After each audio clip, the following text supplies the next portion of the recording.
নমস্কার বন্ধুরা, আপনারা সবাই কেমন আছেন? নিশ্চয়ই ভালো আছেন। আজকে আবার একটা জলখাবার নিয়ে চলেছি, সন্ধ্যের টিফিন। অনেকদিন পরে আপনাদের সঙ্গে দেখা হয়েছে। যা গ্যাসের প্রবলেম হচ্ছে কি বলবো।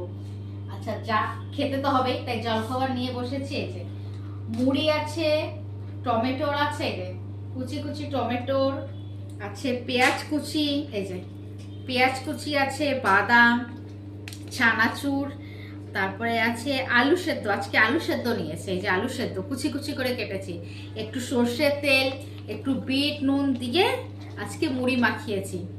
এইটাই দিয়ে আজকে সন্ধ্যের টিফিন। একটু টেস্ট করে দেখি। ভালো হয়েছে।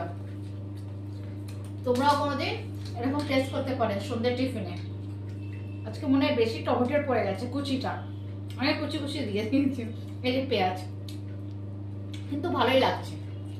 টেস্টটা একটু টক টক আর দেখতেও ভালো লাগছে। দেখো, একটু সাদা সাদা আলু, লাল লাল টমেটো, যে সঙ্গে আছে পেঁয়াজ, বাদামও আছে। আজকে তাহলে জল খাওয়ার এইটা ঝালমুড়ি আছে এটা। তাহলে কাদের কাদের এই টিফিনটা ভালো লেগেছে সন্ধ্যে কমেন্টের মাধ্যমে জানাবে। বেশি করে লাইক করবে, শেয়ার করবে আর সাবস্ক্রাইব করবে। আজকে টিফিন তাহলে এই পর্যন্ত, পরে আবার দেখা হবে নতুন ভিডিওর সাথে। আজকের মতো টাটা।